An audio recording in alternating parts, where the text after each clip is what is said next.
reason I went natural is because 11 years ago, I gave birth to a beautiful little chocolate baby with hair completely different from mine.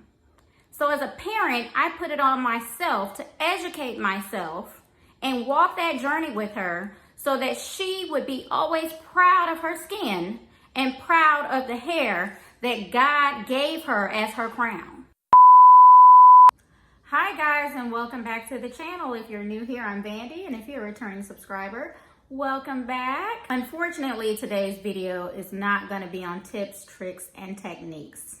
Sadly, I'm going to have to do something that I don't typically do on this channel, and that's addressing negative comments, or in this case, comments derived from lack of knowledge. As you know, the purpose of this channel is to educate and promote positive growth in our community. However, if I don't address this negative behavior, we can't grow from it, move forward, and expect the behavior to change. Last week's video, and I'll post it right here, I showed you guys how to do gray, knotless goddess braids on straight, fine hair. I knew by posting that video, it would receive some type of backlash. So essentially, it was a test. And sadly, a lot of you failed that test. Now, I purposely structured that video so that you could not identify the person's nationality. And in doing so, many of you automatically stereotyped her based on her hair type alone. If you paid attention to what I said in the video, I have worked with all nationalities with all different hair types that are non-stereotypical. So the main question that many of you failed at is, how do we even know she's white? So if you answered that question with certainty based off of what's programmed in your brain to be stereotypical, then you are likely part of the overall problem. So I'm here to let it be known that that is not what I stand for here on this channel, in my life, or in my overall purpose. For those of you crying cultural appropriation, I'm going to insert the definition right here.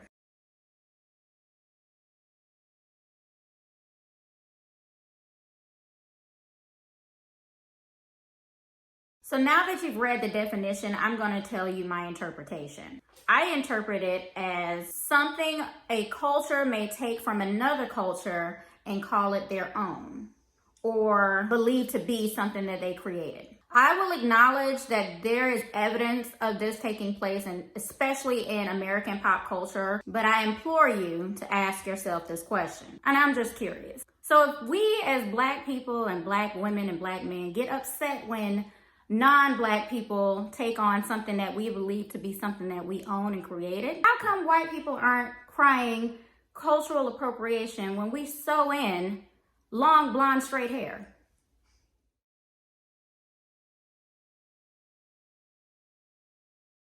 In my line of work and in the many years that I have come across many different situations and unique people, I always do my best to find solutions for the problems that people have. Many of the non-Black clients that I do serve are searching for the same thing that most of us are searching for as well, and that's protective styling. So in a lot of cases, a lot of my non-Black clients come to me because they want protective styles for when they're traveling, going on vacation, or they just need a break from processing their hair all the time. There are many cases where I find myself working with individuals with medical conditions who are experiencing hair loss and need a different solution besides wigs and weaves. I also have clients with mixed race children or adopted children who have hair that they just don't know how to manage because they don't know how. That's where my purpose plays a part, because then I can step in and educate them on how to do these things. Another question that I want to pose is, who said braids are exclusive to Black people? To answer some of that question, yes, it is a practice that originates from Africa. Fun fact, some of the most skilled braiders that I know aren't even Black. When I first started doing this professionally, some of the first clients who would even give me a chance were non-Black. It saddens me in my culture that my business received a whole lot more support, tags, shout outs from my non-Black clients than my black clients. So to all of my black people out there who are protesting now to end systematic oppression, isn't part of that supporting our black economy? So if you ask me, if we really want oppression to end, it starts with examining our internal biases and changing our behavior towards one another.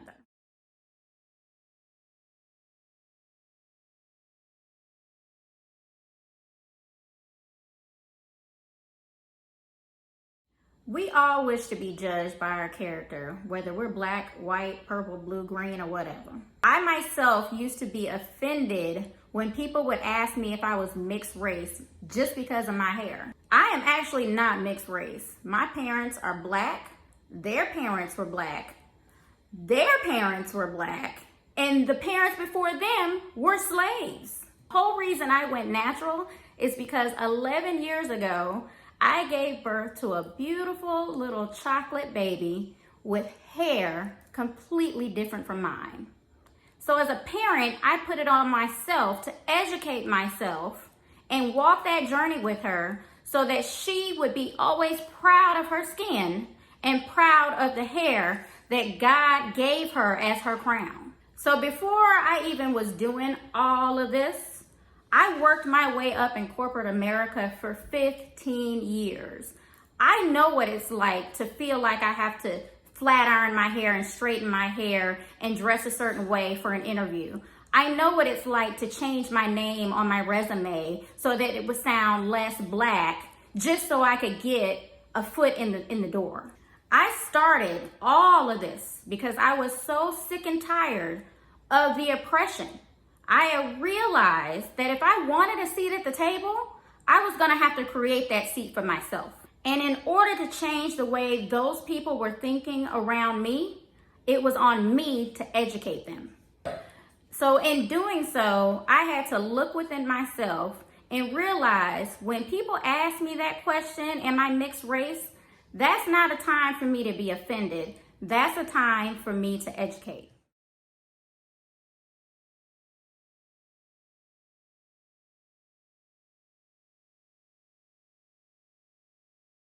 It's taken me a long time to discover my purpose, but I know my purpose is to help and serve people. And that means all people.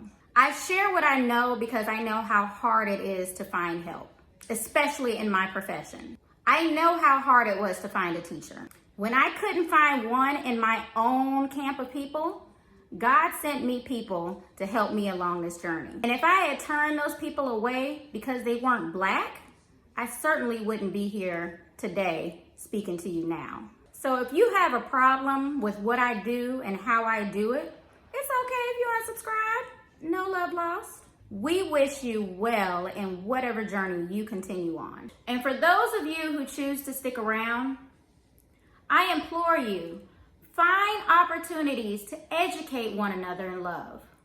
You never know how your story can positively impact someone else's journey. And with that, I'll catch y'all in the next video. Bye.